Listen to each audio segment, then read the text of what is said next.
ضروری مسائل टीवी के प्यारे भाइयों और बहनों, मुझे उम्मीद है कि आप सब खैरियत से होंगे। मेरी दुआ है कि अल्लाह आप सबको सेहत और तंदुरुस्ती अता फरमाए, आमीन। नाजरीन, आज हमारी एक बहन का सवाल है। वो कहती हैं, मेरी उम्र 29 साल है। मेरी शादी 16 साल की उम्र में हुई थी। हमने एक खुशगवार इज़्दिवाजी जिंदगी गुजारी। इस दौरान मेरे शौहर ने एक बार हम बस्तरी का मुख्तलिफ अंदाज अपनाने की ख्वाहिश जाहिर की, लेकिन मैंने उसकी ये ख्वाहिश रद्द कर दी। इसके बाद मेरे शौहर ने दोबारा कभी ऐसी ख्वाहिश जाहिर नहीं की। बाद में कुछ और वजूहात की बना पर मैंने अपने शौहर से तलाक ले ली और दूसरे शख्स से शादी कर ली।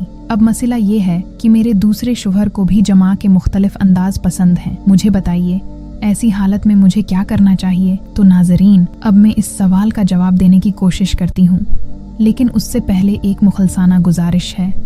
अगर आपकी उंगली को तकलीफ नहीं है तो बराह करम मेरी वीडियो को लाइक करें और मेरे चैनल को सब्सक्राइब करें। और अगर ये सब करने के बाद भी आपको तकलीफ ना हो तो कमेंट्स में अपनी राय जरूर दें। अब आते हैं सवाल के जवाब की तरफ। नाजरीन, जमा के मुख्तलिफ अंदाज अपनाने की ख्वाहिश बिल्कुल फितरी है। बहुत से लोगों का ख्याल है कि रवायती तरीके के अलावा बाकी तमाम अंदाज, यानी औरत नीचे और मर्द ऊपर के अलावा, गैर मुहज्जब या नापाक होते हैं। ये बात बिल्कुल गलत है।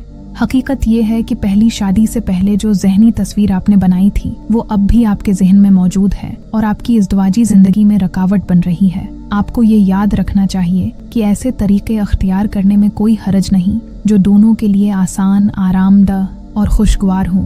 इज़्दिवाजी जिंदगी एक नहायत अहम और मुक़द्दस रिश्ता है जिसे इस्लाम ने इबादत का दर्जा दिया है। ये रिश्ता सिर्फ जिस्मानी ताल्लुक़ तक महदूद नहीं, बल्कि इसमें जज्बाती, रूहानी और नफ्सियाती क़ुर्बत भी शामिल होती है।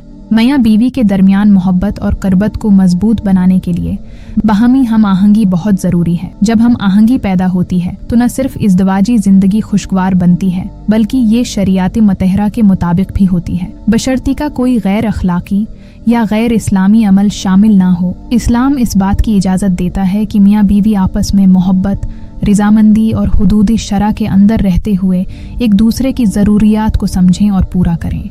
लिहाजा जोड़ों को चाहिए कि एक दूसरे की ख्वाहिशात का एहतराम करें, मोहब्बत और एतमाद के साथ रिश्ता कायम करें, ताकि न सिर्फ दुनियावी ज़िंदगी खुशगवार हो बल्कि आखिरत में भी अज्र व सवाब हासिल हो। जहाँ तक बात है कि सोहबत में कौन से तरीके अख्तियार किए जाएं, औरत कैसे लेटे और मर्द कैसे अमल करे, तो इस मौजू पर मैं पहले ही एक वीडियो बना चुकी हूँ जो मेरे चैनल पर मौजूद है। मज़ीद दिलचस्प वीडियोस देखने और मुफीद मालूमात हासिल करने के लिए मेरी चैनल ज़रूर विज़िट करें। अगली वीडियो बहुत ही हैरत अंगेज़ होने वाली है, उसे बिल्कुल मत मिस कीजिएगा। और हाँ, अगर आपने अभी तक सब्सक्राइब नहीं किया तो अभी कर लीजिए ताकि आने वाली वीडियोस आप तक फ़ौरन पहुँच सके।